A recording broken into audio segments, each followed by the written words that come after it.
First of all, let me thank other members of the technical panel. Some of them will join me up here to answer any questions, but there are a number of panels throughout the day, and if you have very specific questions on those panels, I'd encourage you to ask them during the panels. We have about 20 technical experts, and it has been quite a job of work to gather this report into the state that you see it now. Our work is subject to a number of constraints that we've listed there on the slide. The first and most important one is protecting the Belfast Good Friday Agreement and the peace process. Derivative of that is the need to have no physical infrastructure or checks on the Irish border. The third constraint is something that is not talked about so much when we talk about alternative arrangements, which is the need to protect the UK's ability to execute a real independent trade and regulatory policy. Alternative arrangements are going to be required regardless of the Brexit scenario. So unless the UK remains in the customs union and the single market, or Northern Ireland remains in the customs union and the single market, or unless the UK is in the backstop, we will need alternative arrangements. So our work has to be compatible with any Brexit scenario. And the fifth constraint is that our work also has to be governed by ensuring that we protect the integrity of the EU single market and the EU customs union. Now, with these constraints, I think it's important to say that people in Westminster and the UK need to understand the first two constraints that apply to the island of Ireland. And people in the island of Ireland need to understand the UK's constraints. All parties need to understand the EU's constraint on protecting its single market and customs union. If we can agree those, that sets the table for a negotiated solution to this process. So as Paul mentioned, we will also be coming up with an alternative arrangements protocol, which is essentially based on the alternative arrangements that we've agreed. This is the basic preconditions that you would need in order to have those alternative arrangements functional. Now, it supersedes the backstop. It will ensure that the backstop is not triggered, but it can be used in a variety of different ways. It can be used as an alternative protocol to be inserted into any or the withdrawal agreement that the UK and the EU would finally have, or it can simply stand as a protocol to deal with this particular issue. But it does enable the UK and the EU to move on to the future economic partnership, which is all important, and it will be required, frankly, in that future economic partnership anyway. So some principles that have guided our work, and these really come from the discussions we've had with stakeholders on the island of Ireland. First of all, the importance of the three C's, context, consent, and communities. This was a conversation we had in Derry, Londonderry. And what we are trying to achieve here is, first of all, understand the context of the Good Friday Agreement, understand what it is trying to achieve, and how best, therefore, to protect it. Consent, I hope you see when you run through our proposals that they are very much drawn on the consent of the people in Northern Ireland to any of these arrangements. They are not foisted on the people of Northern Ireland. And engaging communities. This is not sort of well understood. I think quite often the alternative arrangements work is sort of designed to solve the problem. And we look at the different problems and we try to solve them. But we're not doing this in a holistic way. What we need to do is engage communities and recognize that where there are communities that form single indivisible units, such as the Derry, Donegal wider area, such as the Newry-Dundalk corridor, that we need to engage them, we need to protect those communities, and we need to make them successful economically. So we constantly through the report advocate greater collaboration between Irish authorities, UK authorities, and other member state authorities because of the land bridge role, the role of the UK land bridge in Irish trade into the EU. It's very important that we engage the French authorities as well in a comprehensive solution. And Stephen Barclay talked about trust. building trust between Ireland, Northern Ireland, and the UK is crucial, and we have to recognise that this process over the last 2.5 years has damaged the trust that exists between those communities.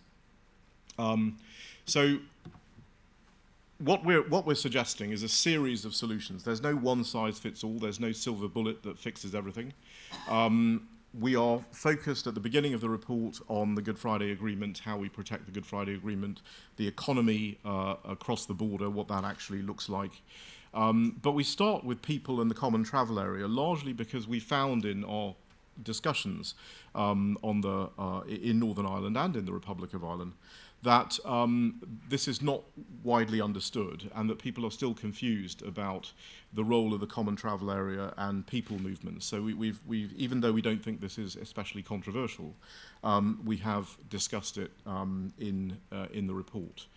We look at lessons learned from other borders. Now, this is not to say that if there is a lesson learned from the Swedish-Norwegian border or the US-Canada border, that means that applies to the border between Northern Ireland and Ireland.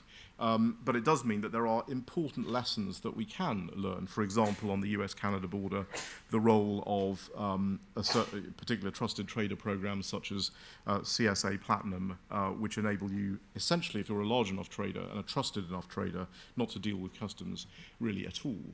The Swedish-Norwegian border, the way it's managed, the single window, and also the use of transit across the Swedish-Norwegian border. These are important lessons, and the derogations for designated roads in the case of sanitary and phytosanitary measures.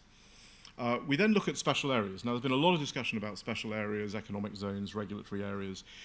We do look at those. We recognise that the Federation of Small Business in Northern Ireland has called for a special economic zone in the whole of Northern Ireland, and we analyse that proposal. We also look at some other special zones that we think could apply here, built on existing WTO flexibilities, such as the frontier traffic exemption, such as the national security exemption, and other WTO exemptions, to essentially say, can you carve out a special zone for the Derry-Donegal area? That is a UK asset. It's also an Irish asset if it can be made into and marketed as a northwestern region economic zone. And the same thing is true of the Newry-Dundalk corridor as well. We look at special regulatory arrangements for the sanitary and phytosanitary area. There are really three. There's a panel on this later on, but there are really only three solutions there. One is you either have a common SPS area in the island of Ireland. We've investigated the possibility of a broader British and Irish Isles common SPS area, recognising that the UK is not going to diverge on these issues on day one, that it's going to delay at some point that possible divergence. And at that point, you have to create a mechanism where Ireland can simply lock into the European SPS regime, and the people of Northern Ireland, again, based on the principle of consent, will decide whether they want a common SPS area for the island of Ireland or whether they want to remain within a UK SPS regime. If you don't have any of those things, then you need very specific solutions for the SPS area that are complex and will be dealt with in the panel later on today. Trusted traders, we're suggesting a multi-tiered trusted trader program. What I'd say about trusted traders is AEO programs that have existed in the past are legacy programs. We're very pleased to have Lars Carlson here as part of our technical panel, who basically wrote the AEO program in the 1990s. There are better solutions that are available for trusted traders, and trusted traders doesn't simply mean big companies. The level of trust is different for smaller companies, but that doesn't mean you can't have programs like this for smaller companies. And then what do we do about the general case? If we don't have any of these areas, and if you're not a trusted trader, how do you solve the general case? And there we use existing techniques and administrative solutions, such as transit, such as simplifications. And when we talk in the panel on small traders, we'll talk quite a lot, and Hans Martin has done quite a lot of work on transit and how it can be used and what special derogations we might need from the European Union in order to make it work. I talked about agriculture and SPS issues.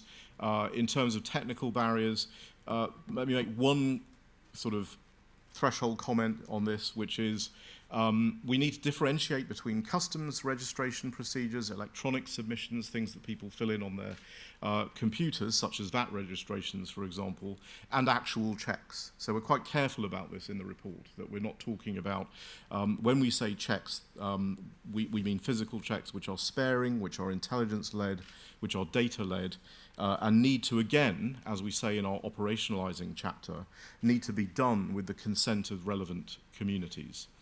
So for small traders, we look at simplifications, transit, and other mechanisms. We also recognize that if you can use the WTO flexibilities of the frontier traffic exemption, it is possible to carve out an area where the small trader who is literally moving across the border within 20, 30 miles of the border can have a solution where they are not required to perform customs checks. And if you also overlay that with other WTO, for example, the national security exemption, we want to create a situation where they can simply go across the border without any disruption. Technology, Paul mentioned, and the Secretary of State mentioned technology at the front of the presentation today. These processes are administrative techniques, technical solutions.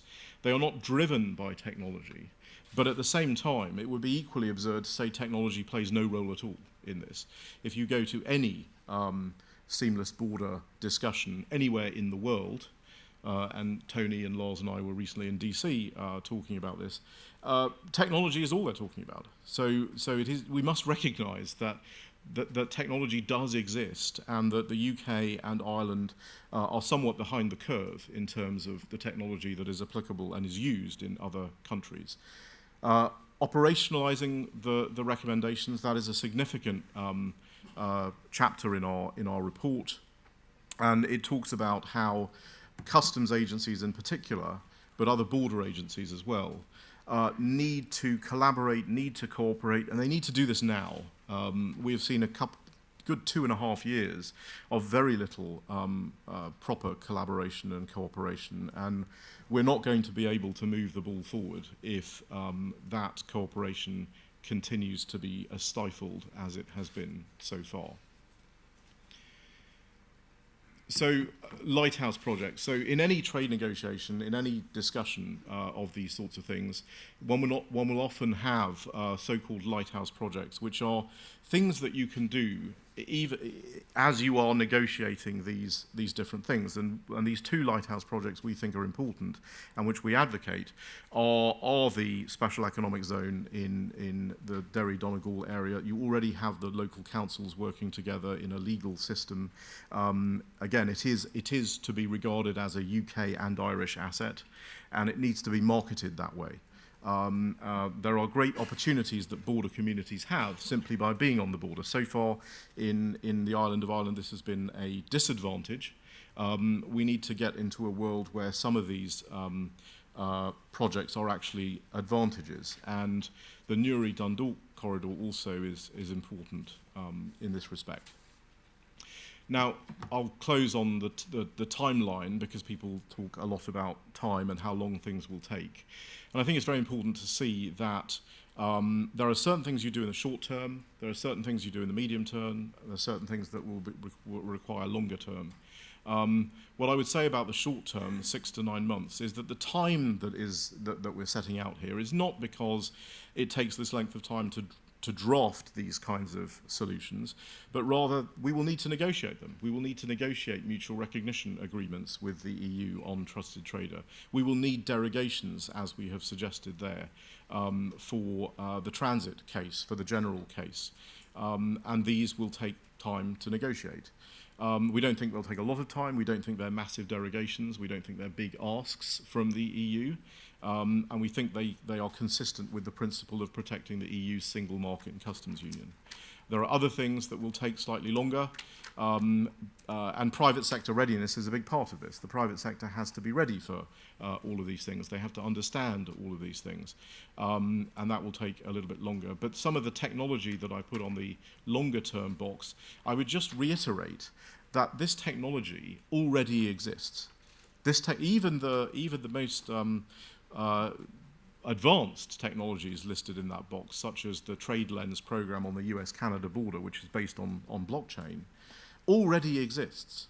So we need to be ambitious in our goals for this border, as well as trying to solve problems.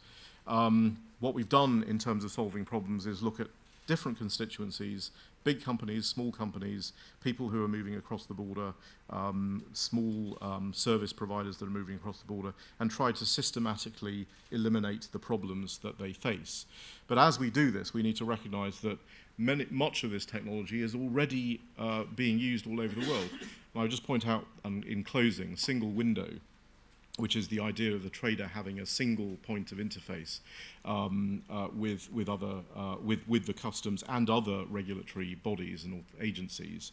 25 years ago, when I started my trade career, we were talking about single window. We are still talking about single window. The problems with single window are not that the systems can't be interoperated. It is good old-fashioned political turf, and that needs to be dealt with, and we think that necessity may be the mother of invention here, and we will be able to get a situation where we're able to actually develop a single window systems in the relatively medium term, and they exist. They exist on the Swedish-Norway border. They exist on the US-Canada border. They exist in Singapore. They exist all over the world. There's no reason why we can't do this in the UK. And I would finally close on the technology point. I was taken to task recently for suggesting that technology, is not the driver of this process, and it was pointed out to me that technology is far ahead of the government on these things, and that is an important point to remember when we have this discussion. So I hope you enjoy the report. I commend it to you. I think I'm going to welcome some of our technical panel to answer any sort of broader questions you have on the overall structure of the report. Thank you.